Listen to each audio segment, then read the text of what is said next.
Good evening, everyone. Thank you so much for joining us tonight. My name is Annie Black, and I'm the Director of Programs and Volunteers at the Dallas Holocaust and Human Rights Museum. Before we get started, I wanted to just mention that we do very much welcome questions for this program. If you want to go ahead and locate your Q&A button, if you are on a computer or laptop, it is likely at the bottom of your screen.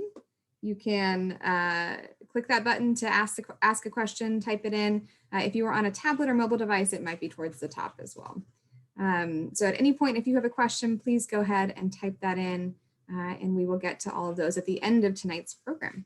So I'd like to go ahead and turn it over to Mary Pat Higgins, President and CEO of the Dallas Holocaust and Human Rights Museum, to welcome everyone and introduce our speaker.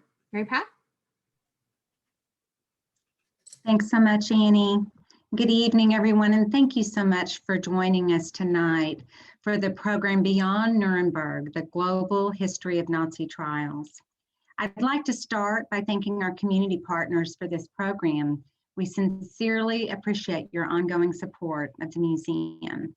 Legacy Senior Communities, Mosaic Family Services, Reach of Dallas, SMU Human Rights Program, and the Family Place. And as always, I'd like to give a warm welcome to our museum members for joining us this evening. I really appreciate your continued support. We could not put on programs like this without your support. And another special thanks to our board members who are joining us tonight. I can't thank you enough for all that you do to support us day in and day out. We are pleased to present tonight's program as part of our permanent exhibition highlight series, which provides an in-depth look into different parts of our permanent exhibition. Shortly, we will hear about the global pursuit of justice after the Holocaust. Tonight's topic expands upon our International Military Tribunal Gallery, which highlights the most famous trial of Nazi perpetrators in Nuremberg. This month marks the 75th anniversary of that trial, which began on November 20th, 1945.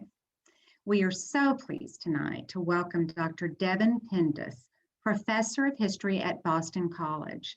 He's the author of the Frankfurt Auschwitz Trial, 1963 to 1965, Genocide, History, and the Limits of the Law, and Democracy, Nazi Trials, and Transitional Justice in Germany, 1945 to 1950, as well as serving as co-editor of Political Trials in Theory and History and Beyond the Racial State, New Perspectives on Nazi Germany.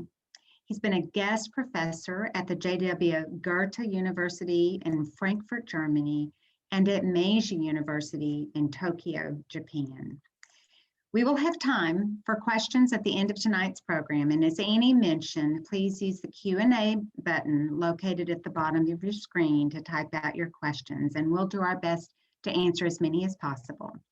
And now, it's my honor to turn it over to Dr. Devin Pendas.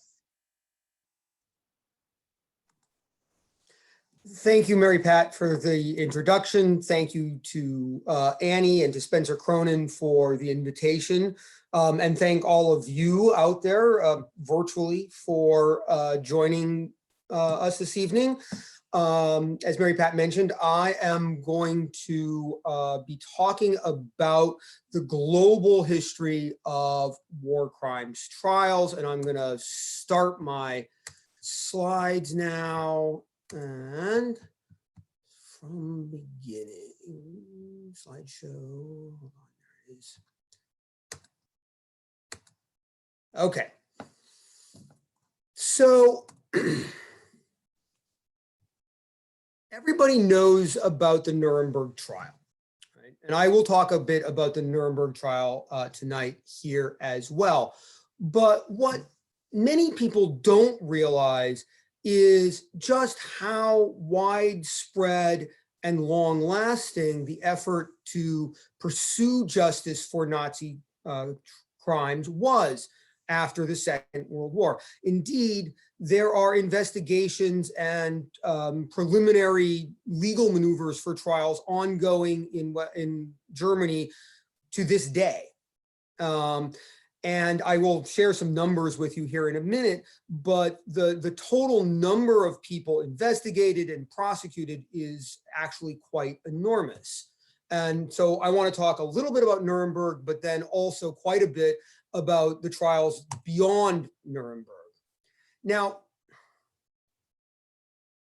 one of the things that quickly became apparent during the Second World War is that it was different from most earlier wars, maybe any earlier war, in the degree to which it was marked by mass atrocities against civilians.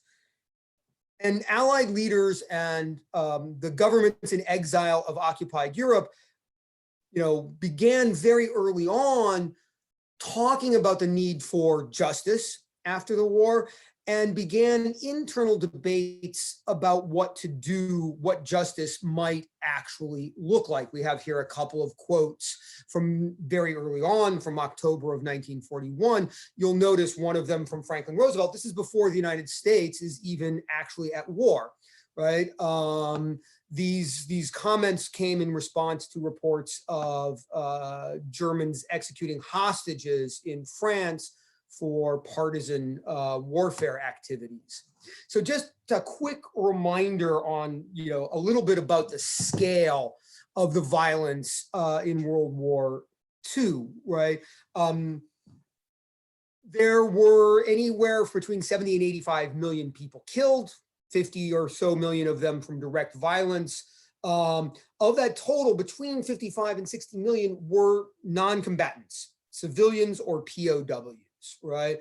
And millions of those people were flat out murdered. Right. This was not collateral damage in any kind of way.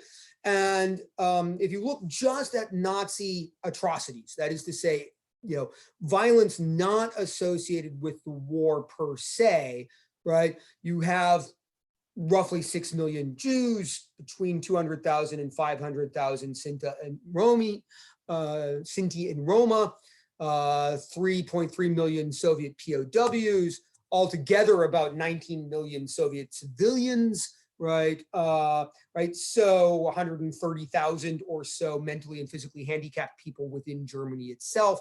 Right? So the numbers are staggering, right?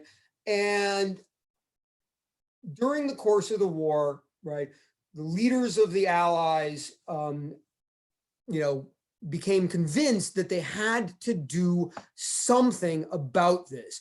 The question was, what, right?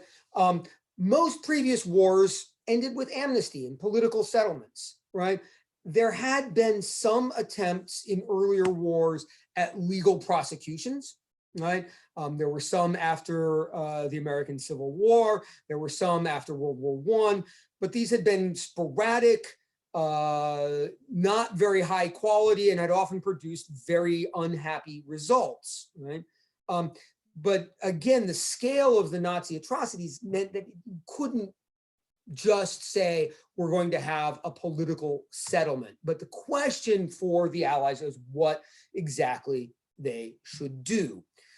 There was a big debate within the American government in particular, but also between the Americans, the Russians, and the British over whether they should pursue essentially a political solution, which would entail some kind of administrative purges after the war for top Nazi or for ordinary Nazis, combined with summary execution of top Nazis, right?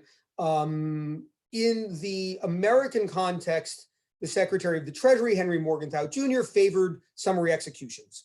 But he was opposed by the Secretary of War, interestingly enough, Henry Stimson, himself an old corporate lawyer from Wall Street, who preferred a legal solution, a legal strategy, right?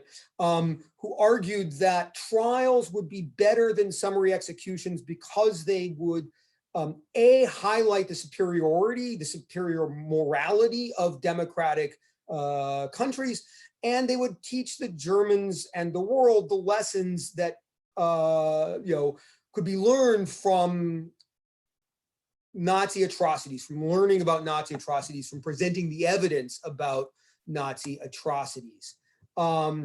I'm not going to read this whole text here, but it's there if you're interested. This policy began to be formalized in the so-called Moscow Declaration of October of 1943. This basically said that for Nazis who killed people someplace identifiable, right, after the war, those individuals would be extradited back to the country where they had committed their crimes to be prosecuted under local laws. And then there was the question of what do you do with the really big fish whose crimes weren't restricted to one theater of war or to one massacre, right? And you see at the end there, it says, the above declaration is without prejudice to the case of German criminals whose offenses have no particular geographical localization and who will be punished by joint decision of the government of the Allies, right? So they left open the question of what are we going to do with the really big time Nazi leaders, right, who can't be extradited to one place to stand trial, right? So we have a territoriality principle on the one hand for localized crimes and an international principle for crimes that took place across many different places, right? Coming out then of that basic breakdown between an international principle for the big fish and geographical principles for most ordinary Nazi criminals, you get after the war 4 main kinds of Nazi trials. There are trials in occupation courts, right? That means the big 4 allies who are actually occupying Germany, right? The Americans, the Russians, the British, and the French. This includes the International Military Tribunal at Nuremberg. This is the Nuremberg Trial. When people say the Nuremberg Trial, this is the one they mean. There are 12 American-led successor trials that are also at Nuremberg. So sometimes people will talk about the Nuremberg trials. That means they're combining these American trials with the international trial. And then there are hundreds, many hundreds of trials before military commissions organized by the occupying allies. The Americans, the French, the British, and the Russians all have courts-martial or military commissions that prosecute Nazi crimes within Germany as well, right? So that's one big group of trials. The second main group is domestic trials outside Germany, not German. Most of these are in formerly occupied countries within Europe, right? So most of these are going to be in places like Poland or Czechoslovakia, France, right? At a later time, you will also get trials in places, that you might expect, in places that you might not expect, right? So there are trials in Israel, obviously, right? The Eichmann trial, which I'll talk about in a minute, is the most famous, right? But there are also trials in Australia. There are trials in Canada. The United States doesn't hold criminal trials for Nazi offenses, but there are denaturalization proceedings against alleged Nazi criminals who lied on their visa applications after the war, for example, right? The next major category of trials is trials in German courts, right? There are trials that are in both West Germany and East Germany. And again, there are trials ongoing, or at least investigations ongoing to the present day in Germany as we speak, right? And then there's a fourth category that's a little bit different, which is trials for collaboration, right? So not prosecuting Germans and Austrians for crimes committed by the Nazi government, but trials for local people who cooperated with the occupying Germans, whether this would be in Poland, in the occupied territories of Russia, in France, in Holland, right? So there are also many, many thousands of trials for collaboration as well. So here are just some numbers. I'm not going to read these. You can see them for yourself here. What I want to highlight when looking at the numbers, and there's another slide coming up here in a minute, which I'll switch to, is that the majority of the trials for Nazi atrocities take place in Eastern Europe, right? So here you can see in the domestic courts of the Soviet Union, there's almost 26,000 trials, right? Czechoslovakia has 19,000 trials. Poland has about a little over 5,000, right? So quantitatively speaking, there are substantially more trials in Eastern Europe than there are either within Germany itself or in the formerly occupied countries of Western Europe. This makes perfect sense if you think about it, because the vast majority of Nazi atrocities took place in Eastern Europe, including obviously the Holocaust itself, right? Even when West European Jews from France or Holland or Greece were killed in the Holocaust, for the most part, they were shipped to Eastern Europe, primarily to Poland, to be murdered, right? So, Nazi mass murder is heavily East European in its basis. So it makes sense then that the pursuit of justice would be a more large-scale affair in Eastern Europe as well. Right. Now,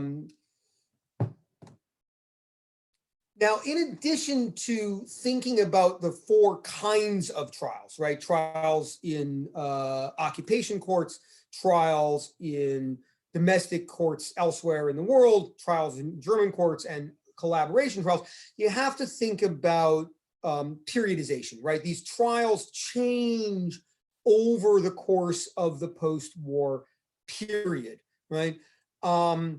Broadly speaking, you can break this down into three phases, right? There is a period of very intense prosecution between 1945 and 1950. Again, this makes sense. This is the immediate aftermath of the war, right? This is the period when Germany itself is militarily occupied, right? This is when the memories of the atrocities are freshest. This is when the trauma is most front and center for people, right? So it makes sense that you would see that, right? There's a quiet period in the 1950s, in some places into the 60s and 70s, right? Very much shaped by the Cold War, right? When there are far, far fewer trials, there's far less interest in this. There's a tendency to want to forgive and forget and move on. And then you see a third wave of renewed prosecution. And this starts and peaks at different times in different places. It starts in the late 50s in West Germany. It hits, say, France in the 1980s. It hits Canada and Australia in the 1990s, right? So there's this kind of second wave of renewed prosecution after this quiet period, right? So talking about the occupation courts, right? Here, there are the three main types, right? There's the International Military Tribunal at Nuremberg. Again, the Nuremberg Trial, right? This is 24 or so defendants, one in absentia, one who commits suicide in the middle of the trial, right? So 22 people are still on trial at the end. Of those, 19 are convicted, 3 are acquitted, 12 are sentenced to death, right?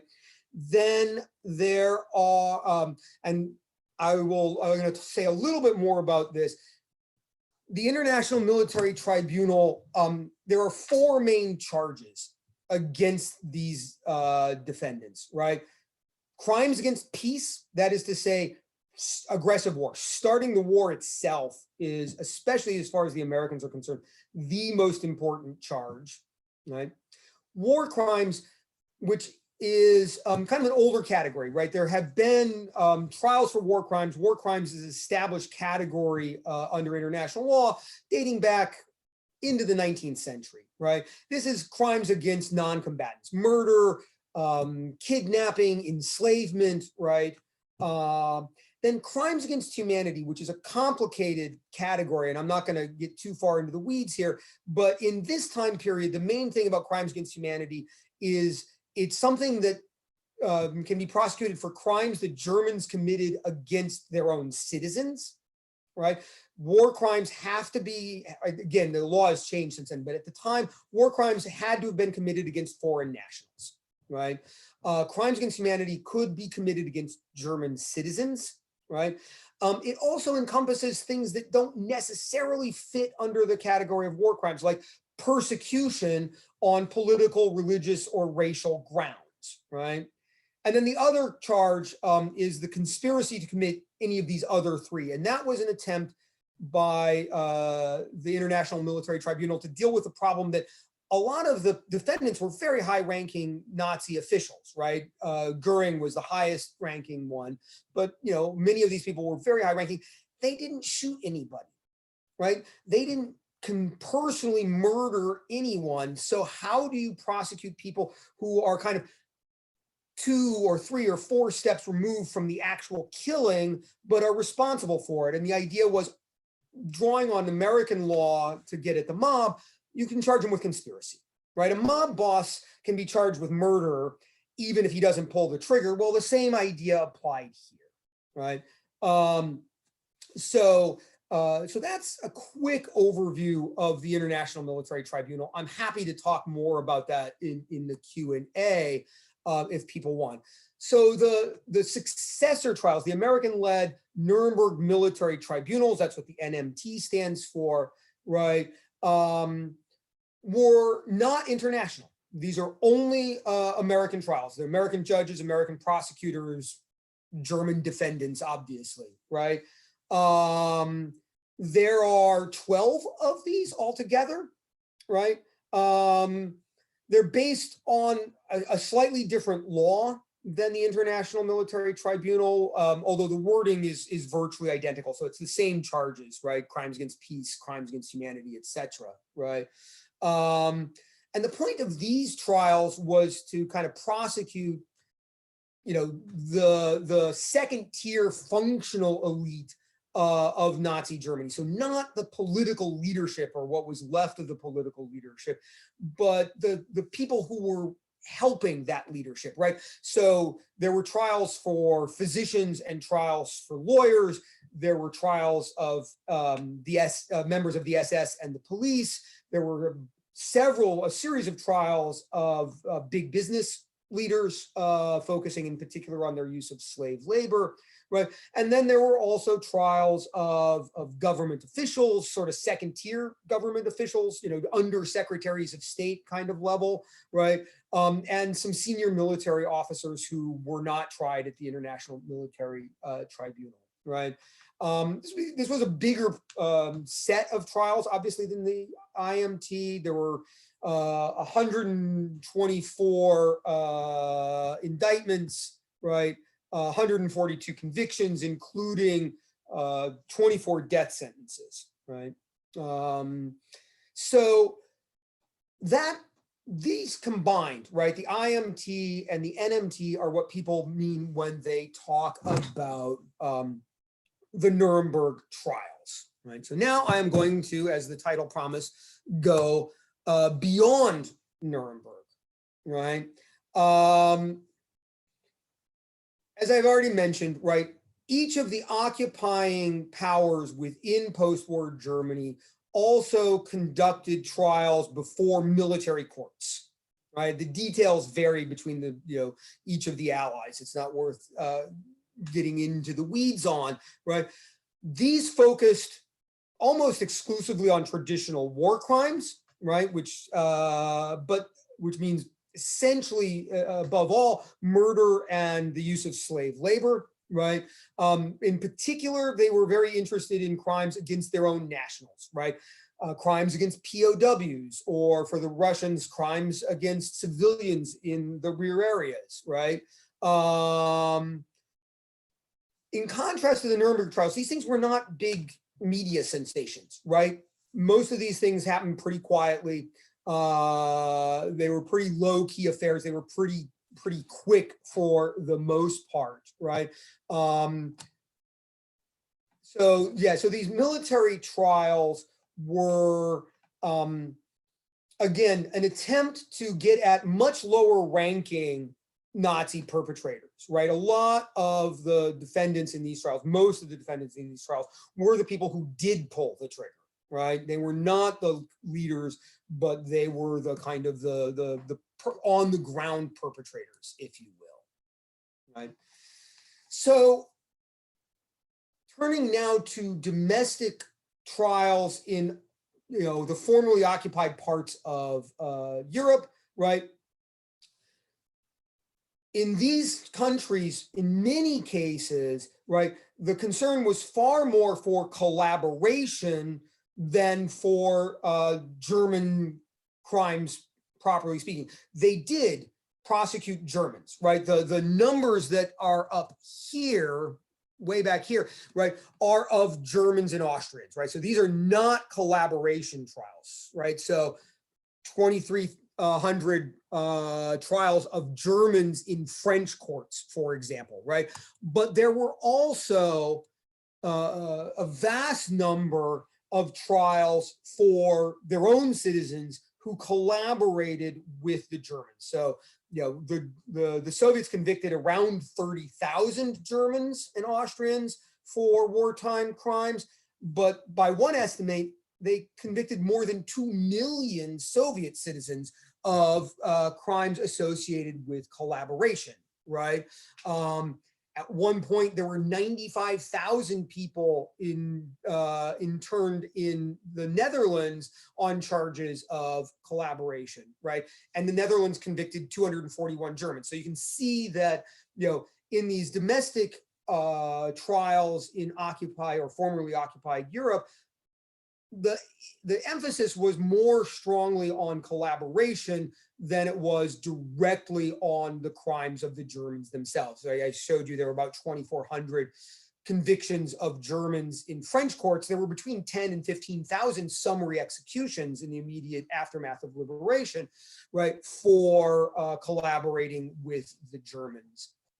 Now, there are two problems that these countries faced when dealing with these collaboration trials, right? Do you focus on political crimes against the resistance? Right? So that's one option, right?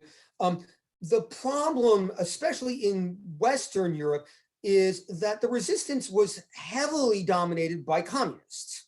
Right, and the kind of the fight between the resistance in Western Europe and the local governments in Western Europe had the quality of a kind of a left-right, low-level civil war. You see this in France in particular, right, where the resistance is overwhelmingly communist. The Vichy collaborationist government sees this as a political war. So if you prosecute political crimes against the resistance, there's a risk that you kind of perpetuate that conflict, that political conflict of the wartime era.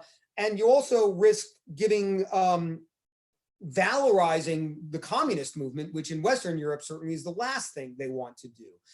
Something similar happens in places like Poland and Czechoslovakia in reverse, right? Where the role of non-communists in the resistance, they don't want to prosecute crimes against the resistance because that's going to highlight the role of non-communists in the resistance. Right? Now, on the other hand, you have the option of focusing on the ethnic racial crimes primarily against Jews, right? In these collaboration trials, because throughout occupied Europe, while the Germans obviously were in charge of the mass murder of the Jews, they had a lot of help from local individuals, local officials, local police. And so you could certainly prosecute a lot of Poles or French individuals for helping with the Holocaust.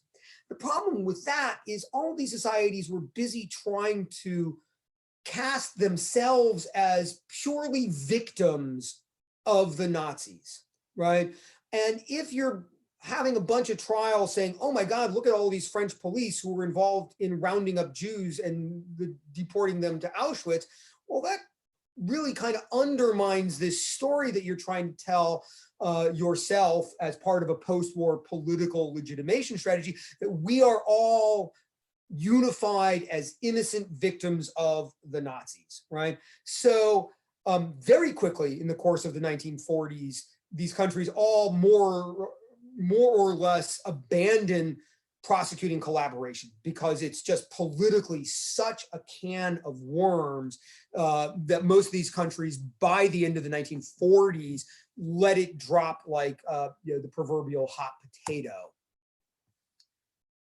So after this period of intense prosecution in the first 5 years or so after the war, right, everybody begins to back away from the prosecution of Nazi crimes, right? All of the main occupying allies, right, including the Soviets, interestingly enough, pass a series of amnesties. They create clemency and review boards to review and reduce sentences, right? And the results are kind of astonishing, right? Robert Kemper, who's an associate prosecutor at Nuremberg, who goes on to have a long and illustrious career prosecuting Nazis in West Germany, calls it an amnesty fever in the 1950s, right? And the result is that by the mid to late 50s, virtually every Nazi who was imprisoned in the 40s for crimes is out of jail, right? Rudolf Hess is an exception. A few of the main Nuremberg defendants are in jail until the early 60s. There are a couple of Germans who end up in Dutch prison until the 1980s, but virtually all, right, of the people who are sent to prison in the 40s are out by the end of the 50s, right? And that includes people who are sentenced to life in prison. That includes people who were sentenced to death, whose death sentences were commuted to life in prison. That includes people who were sentenced to 25 years, right? So there is a very quick, very dramatic, and very widespread retreat from the prosecution of Nazi crimes. And where they do continue, and the main place where these trials will continue pretty consistently through the post-war period, is in Germany, particularly in West Germany, right? But there's a huge drop off in the numbers, right? You can see here, right? There in 1950, there were still 743 convictions for Nazi crimes. By 1959, there were 12, right? So there's still a very marked retreat from the prosecution of Nazi atrocities. And the reasons for this have to do with, one hand, the Cold War, and on the other hand, the domestic politics of post-war Europe, right? So in terms of the Cold War, right, the Western powers in particular want to reintegrate West Germany into the new anti-Soviet alliance that they are busy creating, right? That meant obviously you need a German army. The Americans and the British and the French come to the conclusion that if there's a prospect that they might have to fight the Russians, they want the Germans on their side, because if there's one thing the Germans have proven themselves to be good at, it's killing Russians, right? And so they begin allowing the Germans to rearm, and as part and parcel of that, they also pursue this amnesty policy. Now, there are also people in the West who are raising genuine moral concerns about the trials of the 1940s. They claim that they were unfair, that they were too harsh. A lot of this also gets bound up in the broader currents of extreme anti-communism of the 1950s, right? There are people in the United States who are running around saying that the Nuremberg prosecutors were all closet communists themselves, right? And so there's some genuine moral concern and some highly partisan, highly politicized concerns, right? But you also see these kinds of amnesties and release programs in Eastern Europe as well. And the problem there is that a lot of these countries lacked any kind of genuine mass base of support, right? the Soviet case is a little bit complicated in this regard, but certainly if you're looking at Poland or Czechoslovakia, right, Hungary, any of these places, these governments are imposed by Soviet tanks. They don't have much mass support locally. And so they pursue these amnesties of kind of what they call minor Nazis, right? In the hopes of actually winning the support of ex-Nazis, right? It's a strange, you would think it's a strange kind of political play for a communist government to say, we're gonna get a base of mass support by appealing to former Nazis, right? But they don't have a lot of other options, right? Because nobody likes these governments very much, right? And so they give it a try. And in West Germany, which is, I think, a particularly interesting case, right, where they, again, the Allied amnesty programs take place in a context in which the West Germans in particular are putting in as much political pressure as they can on the British and the Americans and the French to release Nazi criminals, right, in the context of this rearmament. And then they also, reduce the amount of prosecuting they're doing themselves. And part of this is because if you think about, what is one of the largest voting blocks in West Germany in the 1950s? It's people who voted for Hitler, right? Nazis got roughly 40% of the vote in 1933. A lot of those people are still in the electorate. A lot of people who didn't vote in 33 came of age in the Third Reich, right? So, especially for some of the non-socialist parties in West Germany, that's a key constituency for winning elections, right? And so these amnesty and clemency programs are part of a political play that's very successful for West German Chancellor Konrad Adenauer to win the Nazi vote, basically, right? Now,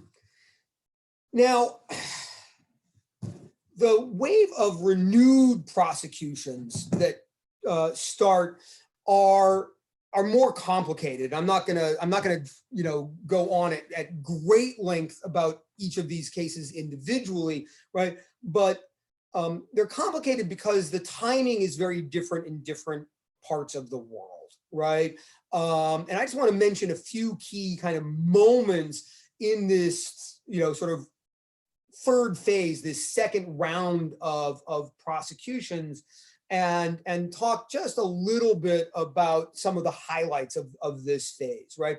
So one key moment here comes in 1958 in West Germany, where they found what's called the Central Office for the Investigation of Nazi Crimes. Another typo, sorry about that. The goal here, right, is to coordinate the prosecution of Nazi crimes. Prior to that, every district attorney's office would investigate Nazi crimes on their own, right? And that meant there was no coordinated strategy, there was no systematic investigation going on. And most of the trials that took place because literally some survivor was on the subway and saw a concentration camp guard that they recognized and walked down to the police station and lodged a complaint. And that's no way to run, an investigation. So West Germany founded this office as kind of a clearinghouse for investigating these trials in 1958. And the thing that's, the interesting question about this is why, right? Because again, it's still the 50s. Adenauer is still appealing to the ex-Nazi vote, right? And the answer, that the reason they do this is because they are getting hammered by East German propaganda, right? East Germany, has most or many of the files of the former Third Reich, and they're combing through this, and they're coming up with all of these examples of prominent public figures in West Germany who turn out to have been, Nazis, right? And they're releasing this stuff to the press. They're sending documentation to overseas press, in particular to American press, right? And it's making the West Germans look really, really, really bad, right? And so they found this central office for the investigation of Nazi trials, not so much because there's suddenly some kind of deep-seated interest that develops in the German government in prosecuting more Nazis, but as a cover so that they can say, oh, those East Germans, they're just a bunch of communists and they're just trying to make mischief. And look, we're really investigating Nazi crimes, right? Another really key moment comes with the trial of Adolf Eichmann in Jerusalem in 1961. And this is a moment, I think, because it is such a global media sensation, that you can say that the Holocaust, in the strict sense, the genocide of European Jewry, really comes to global consciousness, largely as a result of the Eichmann trial. It also matters because it is unambiguously a trial that is about the mass murder of European Jewry. Many of the earlier trials in the 40s, including most of the Nuremberg trials, were not primarily focused on the murder of Jews. They were, focused on a broader range of Nazi atrocities. The International Military Tribunal in particular was focused on the war itself as the principal crime, right? So the genocide of the Jews was there, right? It wasn't like it was completely ignored, but it wasn't the focal point. And that really changes with the Eichmann trial.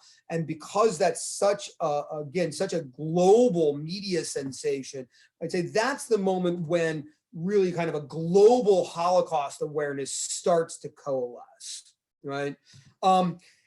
There's the Frankfurt Auschwitz trial from 63 to 65 in Frankfurt in West Germany, which is self-consciously conceptualized by the prosecutor in charge, a guy named Fritz Bauer, as a German equivalent to the Eichmann trial. And again, it's focused squarely on the mass murder of European Jewry, on Auschwitz, on trying to present a kind of a very comprehensive portrait of the machinery of mass murder that the Nazis engaged in, right? Not quite the global media sensation that the Eichmann trial is, but it is absolutely a dominant news story for 2 years within West Germany. And some people at least would argue that this is the moment where you start to really see the break between this kind of politics of amnesty and silence really about the Holocaust in Germany in the 50s, and then a much more active and proactive and vigorous engagement with the legacy of Nazism that will really come to the fore in West Germany in the 70s and the 1980s, right? The trial of Klaus Barbie in Lyon, France in 1987 is another key moment here, right? Barbie had been the head of the Gestapo in Lyon during the war. He fled to South America, was extradited from Bolivia in 86 and stood trial in France. And this is one that's interesting because it's where that old conflict between, do we talk about political crimes against the resistance, or do we talk about racial crimes against Jews, really comes to a head in France, right? The prosecutors in particular really want to frame this as being about crimes against the resistance and about how the heroic French fought the Germans, and Barbie was this, nasty guy who, tried to crush the resistance but failed because France is brave and blah, blah, blah, blah, blah, right? But what's interesting is the evidence as it comes out, it becomes harder and harder and harder to, downplay the fact that what Barbie did more than anything was deport Jews. Yes, he tortured some people in the resistance, right, and had them executed. But really what he did was centrally involved in the deportation of French Jewry to Auschwitz. And so that kind of, the Holocaust comes out of that trial, despite the fact that the prosecution isn't actually very interested in the Holocaust, right? There's a really weird and funky story about some prosecutions in Australia in the 90s, all of which fail. There's no convictions, right? But because there's such a large Ukrainian diaspora that moves to Australia after World War II, right? And Ukrainians, and we'll talk about Demjanjuk very quickly here in a second, right? You know, a lot of Ukrainians had ended up as guards in the various Nazi death camps during the war, including some who then end up in Australia. This becomes something of a media scandal, right? And they pass a law saying, okay, we can prosecute Nazi crimes in Australia. And so they launch some investigations, they round up some people, and they put them on trial. Again, all of the trials fail, largely because the evidence is pretty shaky, but also one of the things that really comes out here is the degree to which anti-Semitism itself is a kind of a vibrant force, ironically, I think, in Australian politics in the 90s. And there's a vast, campaign of criticism, highly politicized criticism of these trials, especially but not exclusively within the Australian-Ukrainian community, that takes on very explicit anti-Semitic tones, right? In ways that are really, quite disturbing. And then the last kind of one of the case in this renewed wave of prosecutions that I want to talk about a little bit is the case of John Demjanjuk. I mean, many of you in the audience, I'm sure, will have heard at least a little bit about this. It is crazy, to put it mildly, right? Demjanjuk was one of these Ukrainian guards, right? Who emigrated to the United States after the war. And starting already in the late 70s, evidence starts to come to light that there are these Ukrainian death camp guards living in the United States. It's actually, the initial evidence is probably given is given to a member of the American Communist Party, probably by the KGB. He brings it then to the FBI, who begins an investigation, right? Demjanjuk is denaturalized then in 1981 for having lied on his visa application after the war, right? And he's deported to Israel and prosecuted in 1986 to 1988. And he's prosecuted for having been a particularly ruthless concentration camp guard, death camp guard at Treblinka, nicknamed Ivan the Terrible, right? Who was one of the people who ran the gas chambers at Treblinka, right? He's convicted and he's sentenced to death. But in 1993, his sentence is overturned. And his sentence is overturned because new documentation comes to light with the end of the Cold War, and people can get into the Soviet archives, right? And they have all these depositions from Treblinka guards after the war talking about Ivan the Terrible, and it just doesn't fit Demjanjuk, right? They learn Ivan the Terrible's last name, and it's not Demjanjuk, it's Marchenko, right? They get another photo of him. He doesn't look like anything. They have some descriptions of him. It doesn't look like him at all, right? So the Israeli Supreme Court then overturns his conviction, right? And he's released and he goes back to the United States, right? And then more evidence comes to light, and it looks like, okay, yeah, he was not Ivan the Terrible of Treblinka, right? He was Ivan the slightly less terrible from Sobibor, right? Because it becomes apparent that he had served at the Sobibor death camp during the war, right? So he's denaturalized a second time for having lied on his visa application. There's a deportation order issued for him in 2005. There's a lot of legal wrangling around this, but in 2009, he's deported to Germany this time, where he is prosecuted in Munich. That should be 2011. I was typing quickly here at the end.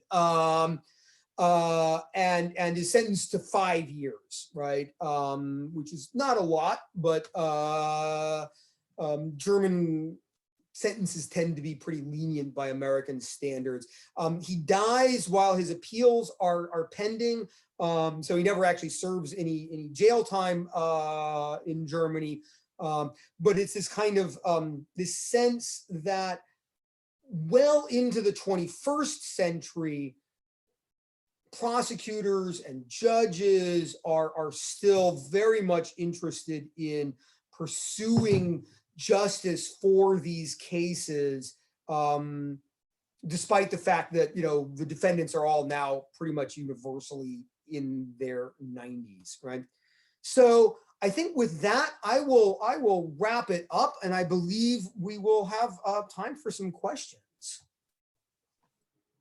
We do. If you want to stop your share, Devin, we can go side by side here, and we will get to, we definitely have some good questions, so we'll get to as many of these as we can. Let's start with, someone asked, given the centrality of Poland with regard to the number of people murdered and the country being the site of 6 death camps, why were there so few trials relative to some of the other places that you showed on that chart? Yeah, because they had trouble getting the West Europeans and the occupying authorities to extradite people to Poland, right? So the Soviets were able to prosecute so many Germans because they had so many German POWs in their own custody, and they could prosecute them. The Czechs were able to prosecute a lot of those people. Most of those were in fact ethnic Germans who were local, right? So they were also sort of in the country at the end of the war. Both you know, German soldiers and Nazi officials and stuff, but also much of the kind of the civilian German population of Poland flees at the end of the war. So there just aren't very many Germans in Poland at the end of the war. So the only Germans they can prosecute are the ones they can get the Allies to extradite to stand trial. Got it. And this one came in right after, but a good follow-up. There were about 26,000 convictions in the Soviet Union, which someone did some very quick math, about 27% of the total. Why were there so many more convictions in the Soviet Union? So again, it's because the Soviets had, you know, hundreds of thousands of German POWs, right? And they, you know, could conduct investigations sort of at their leisure. And, you know, the thing about the Soviet trials is they're not very good, right? As one might expect from the Soviets, right? They tend to be very, very short affairs, you know, sometimes 30 minutes, right? The evidence tends to be a confession from the accused, you know, uttered through swollen lips and black eyes, right? And so you know, there's not much in the way of due process, and there's not much in the way of evidence in these trials, right? The thing, though, is many of the defendants probably still were guilty, right? I mean, you know, it's a little bit like, you know, the kind of, you know, shooting fish in a barrel thing. There were so many Germans who were involved in mass atrocities and crimes in the Soviet Union that you probably could have more or less picked names out of a hat and you know, and found some guilty parties. So they're not very good trials, and they're not very good in terms of using them for evidence for things, unlike say Nuremberg or something like that. But it makes sense that there were so many of them because they had so many Germans to choose from. Someone would like to know why 3 people were acquitted at Nuremberg. So the Russians were very curious about that as well, right? The Russians were like, "What do you mean we're going to acquit people? That we didn't come here to acquit people." So it gets, I mean, without getting too far into the weeds, right? There was a lack of direct evidence that they were involved in any of the crimes personally, and the conspiracy charge got harder to prove than the prosecution thought it was going to be, because to secure a conviction for conspiracy, you have to demonstrate that the person is aware of the conspiracy. And so, you know, some of the people that are acquitted, the prosecution just couldn't show that they knew about the war plan. So one guy, for example, was the head of the German central bank, Helmut Schacht, who was kind of in charge of the German economy up to 38, I think, is when he left office. And so he wasn't involved in any of the war planning. He wasn't involved in anything having to do with the war. He was in retirement during that whole time, right? And so, yeah, he'd been really instrumental in the first round of German rearmament in the mid-60s. And he'd been an early kind of financial backer of Hitler back in the 20s. But in terms of connecting him to the plans for the war, or connecting him to the use of slave labor, or to, never mind mass murder, they couldn't prove that kind of connection, right? So that's how people ended up getting acquitted. This is an interesting question. You mentioned the main crimes raised at Nuremberg. However, the charge of chemical weapons usage, in this case Zyklon B and gas vans, was not raised, nor was it raised in any other trials. The Holocaust has been and remains excluded from chemical weapons history by academics and scholars. Do you have any thoughts on this exclusion at Nuremberg and at other trials? Yeah, that's a really interesting question. I think it's because the use of gas, both Zyklon B and then carbon monoxide, is the big killer at most of the other death camps.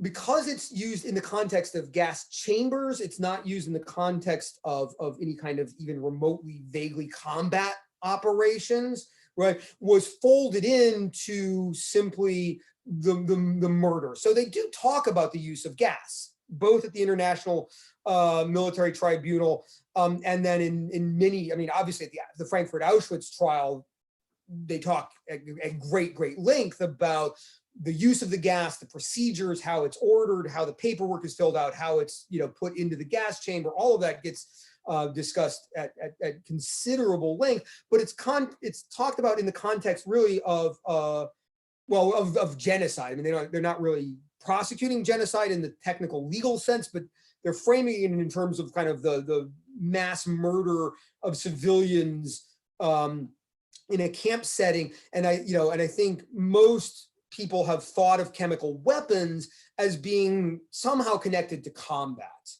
which this is clearly not. Now, that may be a mistake. We might want to think, and again, obviously thinking about, say, some of the stuff that's gone on in Syria of late.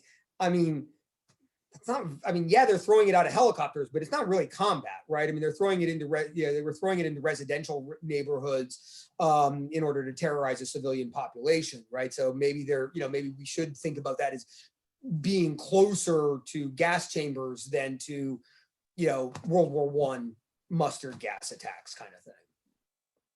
This isn't exactly a question, but maybe you want to comment on it. Someone wrote, interesting that Russia or Soviet Union was one of the 4 prosecuting nations, and yet they have a huge number of domestic convictions. Feels like a conflict here. The some observers at the time and subsequently have said that, one of the kind of the moral limitations of the International Military Tribunal was the presence of the Soviets as a part of the prosecution and on the judge's bench. Not only because the Soviets were guilty of mass murder on a scale comparable to the Nazis themselves, right? But because their idea of justice. I was jokingly saying that they were really peeved that there were acquittals, but they were really peeved that there were acquittals, right? We have, it's something close to a verbatim quote. The chief judge for the Russians at Nuremberg was also the chief judge at the 1936 Moscow show trials, where they prosecuted a bunch of former old Bolsheviks for made up political crimes. And he was part of the negotiating team that crafted the law that the trial used. And he said, look, the point of this, we know these guys are guilty. The point of the trial is to determine the precise degree of their guilt and the appropriate sentence for them, right? So the Russians are like, this is not, the point of a trial is not to find out whether somebody's guilty or not. The point of a trial is to demonstrate their guilt and to pass sentence, right? And that's obviously a very different kind of understanding of what a trial is and what it's for than what you would get in a liberal democracy, right? And so that is problematic for sure in the context of the International Military Tribunal. And I've already mentioned, the Soviets, their own trials are yeah, to call them trials is generous. Was the I'm not going to say, well, Demjanjuk? Am I close? Very well done. Was that the last trial of a Nazi worldwide? No. A guy named Oskar Groaning, who was an accountant in Auschwitz, was convicted in German courts 2 or 3 years ago. I don't remember the exact date off the top of my head, right? And like I said, there are some trials that are still sort of in the preliminary phase. Whether they'll actually go into the courtroom or not at this point is probably pretty doubtful, given how old everybody is, right? But no, there were a couple of trials, including this trial of Oskar Groaning in West Germany within the last 5 years. Someone would like to know how public and what publicity did the trials have? Well, can you repeat that? I for some reason I no, couldn't. You're fine. What kind of publicity did the trials have while they were going on in Europe and in the US? Did that just greatly depend on what kind of trial? Yeah, it was? so it really depends enormously on which trials you're talking about specifically. So some of these trials were major media events, right? The International Military Tribunal in particular, but the successor trials also got a lot of kind of, global media attention. Eichmann, probably one of the most covered events of the 20th century in terms of media attention. The Auschwitz trial got a lot of attention, but a lot of the trials, say in these military commissions, right, got almost no coverage whatsoever. I mean, there was a trial, one of the military commission's trials was for the massacre of American POWs during the Battle of the Bulge, the so-called Malmedy Massacre. So that got a lot of attention in the American press, for example, because it was like American victims, right? But most of those trials, hardly any press at all. I just finished a book fairly recently about the trials in German courts during the 40s. And I spent 9 months at the Library of Congress reading through dozens of German newspapers from the late 1940s and found hardly any mention of any of these trials, right? Which was, an awful lot of work to prove an absence, right? But yeah, so a lot of these trials got no attention, but some of them got more attention than almost any other events in the 20th century. Yeah. And I imagine why many of us haven't heard of some of these trials that you've talked about tonight, some that maybe got less attention sort of on the global stage. I'm going to ask 2 more questions, which are both about some other countries and perpetrators. One about, do you know anything about what happened to, or did anything happen to Italian collaborators? They're specifically talking about Italians who collaborated to aid the Nazis, collected bounties. Do you know what happened to them? Were there any kind of trials for those collaborators or other Italian war criminals? Uh-oh, we're opening up a book. Yeah, I was just gonna look. I have some Italian figures here if I can find them really fast. So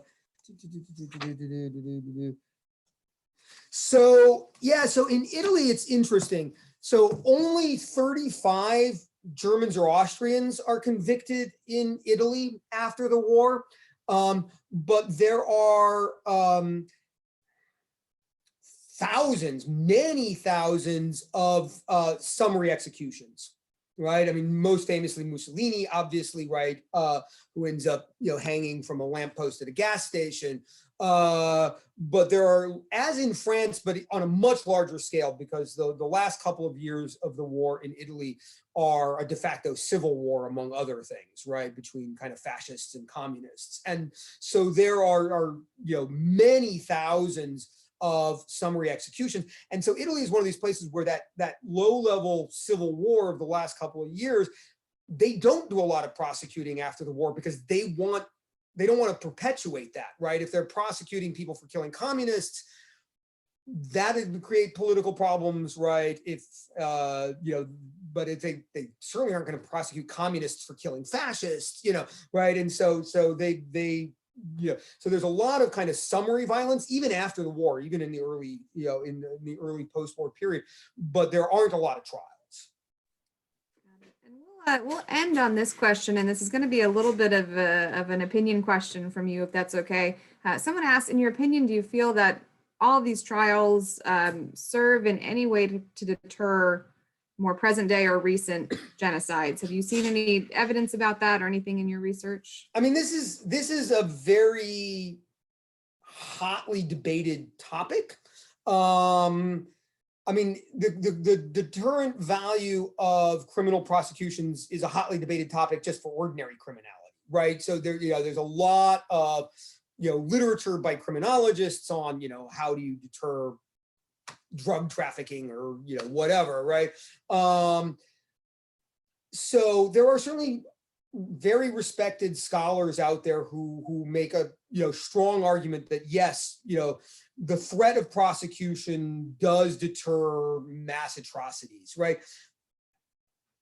There's a methodological problem. How do you prove why something didn't happen, right? Kind of by definition, mass atrocities or any crime that is deterred is a crime that doesn't happen. So you have to assume that it would have happened. You have to have some kind of grounds for thinking it would have happened. And then you have to have some kind of case for, well, it didn't happen precisely because of deterrence and not for some other set of reasons, right? So I think it's incredibly difficult to prove a deterrent value, right? And, the simple fact that there have been lots and lots and lots of horrific mass atrocities since these trials took place suggests that even if there is a deterrent value to them, it's at best modest, right? Because whether you're talking about Cambodia or Rwanda, or you're talking about the Rohingya today, or the Uyghurs, or whatever, right? I mean, mass violence on racial grounds, never mind political mass murder, right? Continues to be a recurring problem throughout the world. Maybe it would be even worse, right? If we didn't have this kind of history of trials, if we didn't have the International Criminal Court. Life is not an experimental science. You can't go around and change a variable and do it again and see how things play out differently. But I would say, the best you could say is if there's a deterrent effect, it's pretty modest and it's in very specific political circumstances. But by and large, I'm fairly skeptical about the deterrent value. Well, unfortunately, I think that's all the time we have for tonight. Thank you so much, Devin, for joining us on this really interesting topic. I'm sure you could do hours and hours and hours on this. So we appreciate you keeping it pretty concise for us. Thank you all so much for joining us. As always, feel free to visit our website for future programs, dhhrm.org. We appreciate you being here. Stay well, stay safe, and have a good night, everybody. Thanks so much. Thank you all.